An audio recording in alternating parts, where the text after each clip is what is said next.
O novo mandamento. Quando Judas saiu, Jesus disse: agora a natureza divina do Filho do Homem é revelada, e por meio dele é revelada também a natureza gloriosa de Deus. E se por meio dele a natureza gloriosa de Deus for revelada, então Deus revelará em si mesmo a natureza divina do Filho do Homem. E Deus fará isso agora mesmo. Meus filhos, não vou ficar com vocês por muito tempo. Vocês vão me procurar, mas eu digo agora o que já disse aos líderes judeus. Vocês não podem ir para onde eu vou. Eu lhes dou este novo mandamento: amem uns aos outros. Assim como eu os amei, amem também uns aos outros. Se tiverem amor uns pelos outros, todos saberão que vocês são meus discípulos. Pedro é avisado.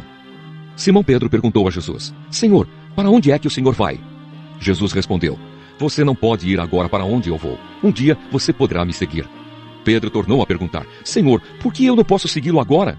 Eu estou pronto para morrer pelo Senhor. Está mesmo? Perguntou Jesus. Pois eu afirmo a você que isso é verdade. Antes que o galo cante, você dirá 3 vezes que não me conhece. O Evangelho de João, capítulo 14. Jesus, o caminho para o Pai. Jesus disse: não fiquem aflitos. Creiam em Deus e creiam também em mim. Na casa de meu pai há muitos quartos, e eu vou preparar um lugar para vocês. Se não fosse assim, eu já lhes teria dito. E depois que eu for e preparar um lugar para vocês, voltarei e os levarei comigo, para que onde eu estiver, vocês estejam também. E vocês conhecem o caminho para o lugar aonde eu vou. Então Tomé perguntou: Senhor, nós não sabemos aonde é que o Senhor vai. Como podemos saber o caminho? Jesus respondeu: eu sou o caminho, a verdade e a vida. Ninguém pode chegar até o Pai a não ser por mim. Agora que vocês me conhecem, conhecerão também o meu Pai. E desde agora, vocês o conhecem e o têm visto. Filipe disse a Jesus: Senhor, mostre-nos o Pai, e assim não precisaremos de mais nada. Jesus respondeu: faz tanto tempo que eu estou com vocês, Filipe, e você ainda não me conhece? Quem me vê, vê também o Pai. Por que é que você diz: mostre-nos o Pai? Será que você não crê que eu estou no Pai, e que o Pai está em mim? Então Jesus disse aos discípulos: o que eu digo a vocês, não digo em meu próprio nome. O Pai que está em mim é quem faz o seu trabalho. Creiam no que lhes digo. Eu estou no Pai e o Pai está em mim. Se vocês não creem por causa das minhas palavras, creiam pelo menos por causa das coisas que eu faço. Eu afirmo a vocês que isto é verdade. Quem crê em mim fará as coisas que eu faço e até maiores do que estas, pois eu vou para o meu Pai. E tudo o que vocês pedirem em meu nome, eu farei, a fim de que o Filho revele a natureza gloriosa do Pai. Eu farei qualquer coisa que vocês me pedirem em meu nome. Jeremias, capítulo 41. No 7º mês daquele ano, Ismael, filho de Netanias e neto de Elisama, que era da família do rei, foi até Mispa com 10 homens para encontrar-se com Gedalias. Enquanto estavam todos ali, tomando uma refeição juntos, Ismael e os 10 homens que estavam com ele pegaram as suas espadas e mataram Gedalias. Assim mataram aquele que tinha sido posto pelo rei da Babilônia como governador do país. Ismael também matou todos os judeus que estavam com Gedalias em Mispa e os soldados babilônios que estavam lá. No dia seguinte, antes que alguém soubesse que Gedalias tinha sido morto, chegaram ali 80 homens. Eles vinham de Siquém, Siló e Samaria. Estavam com a barba raspada e as roupas rasgadas e tinham feito cortes no corpo. Eles traziam cereais e incenso para oferecer a Deus, o Senhor, no templo. Então Ismael saiu chorando de Mispa e foi encontrar-se com eles. Quando chegou perto deles, disse: entrem e venham ver Gedalias. Quando eles entraram na cidade, Ismael e os seus homens os mataram e jogaram os corpos num poço. Mas havia no grupo 10 homens que disseram a Ismael: não nos mate, temos trigo, cevada, azeite e mel escondidos no campo. Aí ele desistiu e não os matou, como havia feito com os seus companheiros. Era grande o poço em que Ismael jogou os corpos dos homens que ele havia matado. O rei Asa o havia cavado para se prevenir contra os ataques do rei Baasa, de Israel. Ismael encheu esse poço com os corpos dos homens que haviam sido mortos. E depois Ismael partiu para o país de Amon, levando como prisioneiros as filhas do rei e todo o resto do povo que estava em Mispa. O comandante-geral Nebuzaradã tinha deixado Gedalias como responsável por essa gente.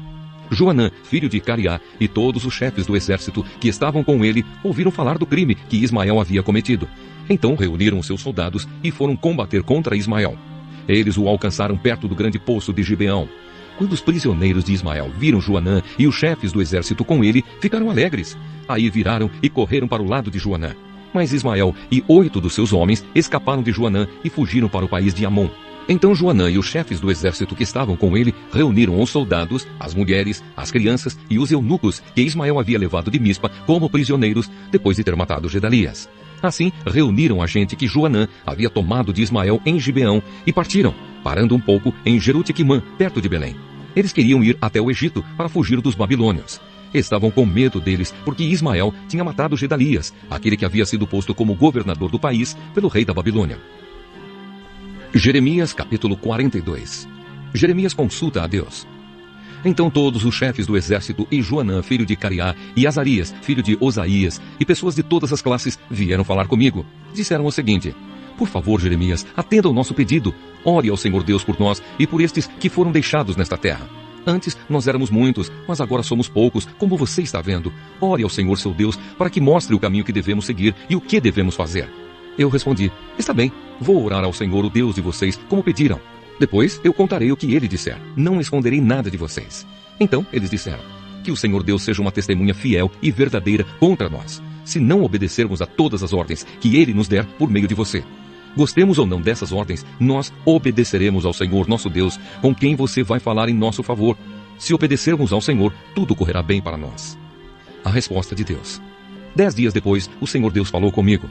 Aí chamei Joanã, filho de Cariá, e todos os chefes do exército que estavam com ele, e todo o povo, pessoas de todas as classes, e disse: o Senhor, o Deus de Israel, a quem vocês me pediram que orasse, disse o seguinte: se vocês quiserem continuar a viver nesta terra, eu edificarei a nação e não a destruirei. Plantarei e não arrancarei. A destruição que fiz cair sobre vocês me deixou muito triste.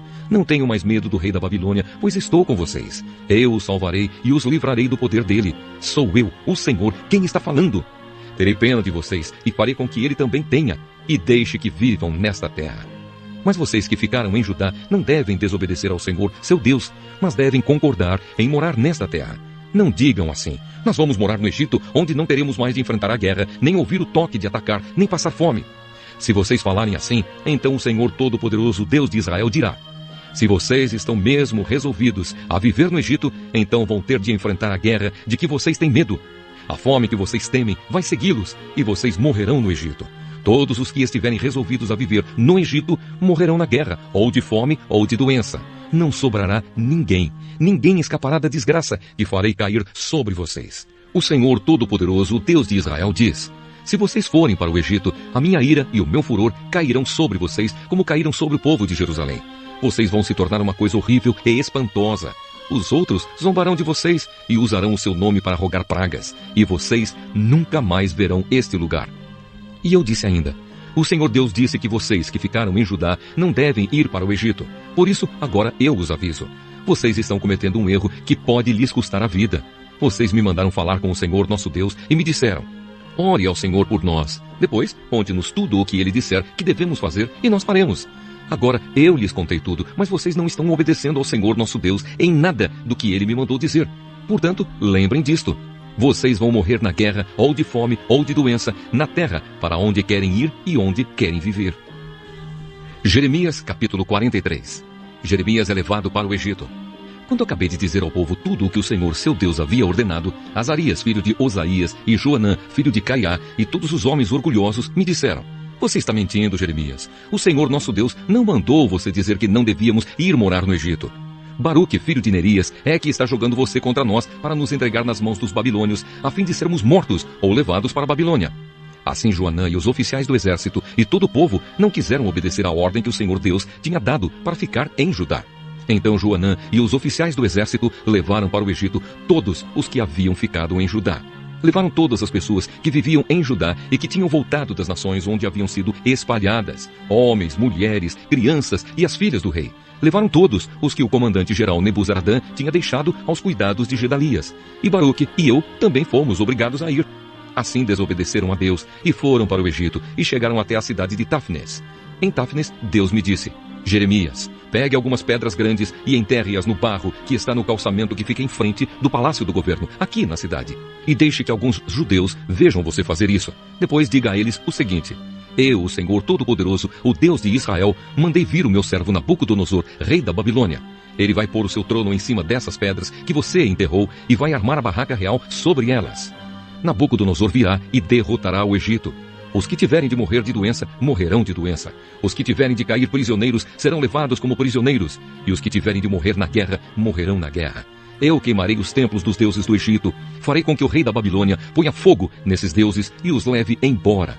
Assim como o pastor cata os piolhos das suas roupas para limpá-las, também o rei da Babilônia limpará a terra do Egito e sairá dali vitorioso. Ele destruirá os monumentos sagrados de Heliópolis, no Egito, e queimará os templos dos deuses egípcios.